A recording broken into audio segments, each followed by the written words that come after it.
Barbora nuo pat gimimo serga pačia sunkiausia pūslinės epidermolizės forma. Jinai pasaulyje tokių vaikų, net nežinau kaip pasakyti, 1 iš milijono susiduriama, bet iš milijono būna 1 atvejis. Todėl mums yra labai svarbu naudoti palaikomąjį gydymą, nes išgydyti kol kas šitos ligos pasaulyje dar nėra tokių galimybių, bet palaikomasis gydymas, tikslinga reabilitacija, vaistai duoda visai neblogus rezultatus. Ir jau Barbora Liepos mėnesį išves 19 gimtadienį, nors niekas netikėjo, kad jinai tiek daug sulauks. Nuoširdžiai norim padėkoti už staigmeną, kurią mums šiandien surengė Rimanto Kaukėno labdaros ir paramos fondas.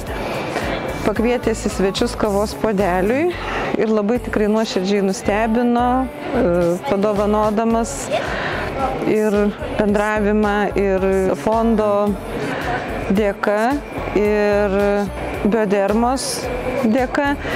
Barbora vėl turi galimybę šiais metais išvykti į sanatoriją Azerbaidžane, kuri mums yra labai reikalinga dėl sveikatos, nes ten važiuojam jau ne pirmus metus. Į Azerbaidžaną vykstam praktiškai 21 dienai, vyksta reabilitacija, procedūros yra pagrįstos naftos produktais. Tai yra vienintelė vieta pasaulyje Naftalano miestelis Azerbaidžane, kuriame nuo 12 amžiaus yra išgaunama nafta, kuri tinka gydymui. Yra vonios, kuriuose mirkstama kažkur tai apie 12 minučių.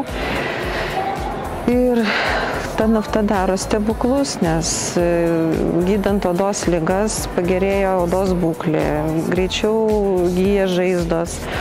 Kaip nekeista, tai vadinamas spa, bet tas spa toksai, jeigu tu ten važiuoji šiaip pabūt, tai tu ten ir atsipalaiduosi, bet jeigu važiuoji su sveikatos problemom, tai jo, tai yra sunkus juodas darbas, nes išsunkia labai tiek fiziškai, tiek emociškai, nes, prabūni tu ten virš, mėnesį, kokias 3 savaitės, tiesiog, kaip ir izoliatoriui, aišku, ten žmonių yra viską, bet, nepabendrausi ten, ypač toks jaunas žmogus kaip aš.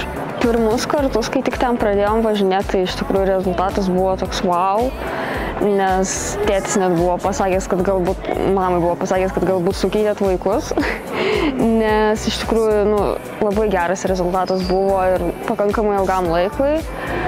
Bet, kaip ir su bet kokiais vaistais, organizmas dažnai pripranta paprasčiausiai ir efektyvumas būna mažesnis ir jau užtenka trumpesniam laikui.